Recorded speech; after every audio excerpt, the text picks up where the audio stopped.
Okay, here we are. It's the last day. We finished all of this project, and we put 400 trees in the ground.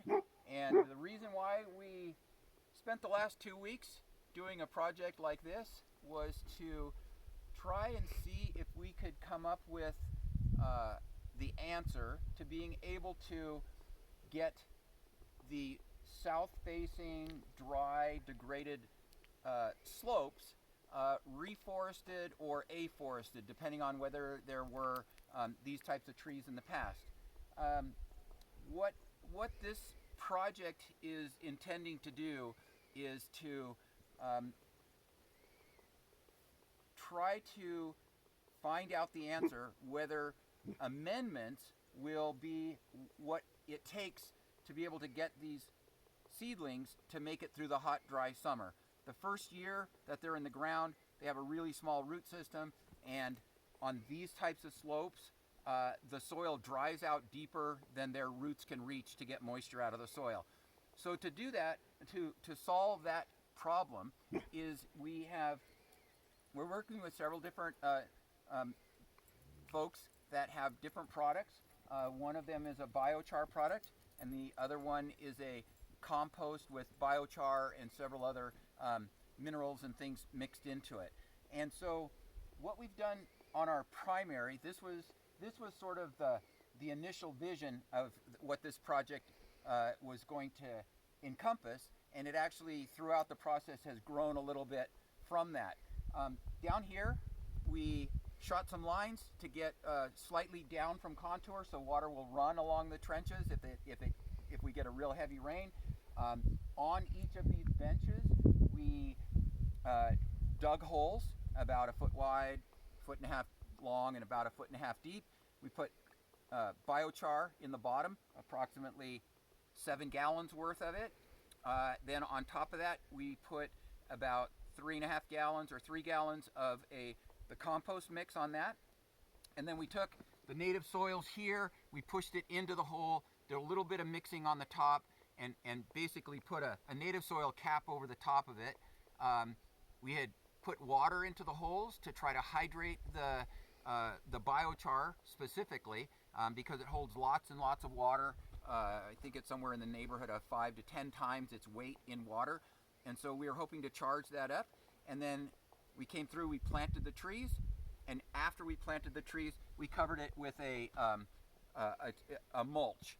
And the mulch's main job is to try to cap off the soil for several reasons. One, to protect the soil from heating up from the sun's rays. It basically shades it a little bit, but the primary reason, the secondary reason on that is to try to keep evaporation to a lower level. And what we were able to do here is in these benches we planted it somewhere in the neighborhood of about 265, 270 trees. And part of any kind of a scientific experiment or anything you're trying to prove is you need to have a control group. You need to have what you did in the new way, and you need to have a control group that shows how it conventionally would be done. So right above us here we have a couple of rows of both ponderosa pine and the Doug fir planted in a conventional way.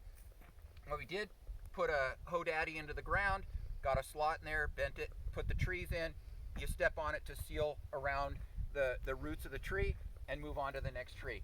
So we did 2 rows, 2 here, and if you can see the flags over there, we did another row over there because the soil type is slightly different here than it is there, even though it's only 100 feet apart. Then in addition to the standard control group that we did, we also are using a mycorrhizal inoculant that has 5 different varieties of the fungi in it. And so what we did is, we didn't put any flags on it, but right over here on this hillside we planted about 40 trees over here, and then we also just over the edge as it goes down into that water course, we planted about another 40 trees there. And those trees had none of the amendments, only had the mycorrhiza inoculant on the roots. And so that gives us a second or a third level of what we can do. Down here was biochar and compost, and then we were up above. We did up on the upper level. We tried similar to this down here, except we did not add any biochar. We went with just the compost up there, and that was a last-minute addition when we got to the end and we realized that we had about 40 or 50 trees left over, and we can't waste anything, so we spent another day up there drilling holes and putting compost and trees in the ground. And so we can walk over and take a look at, get some close-ups of a few of the other areas.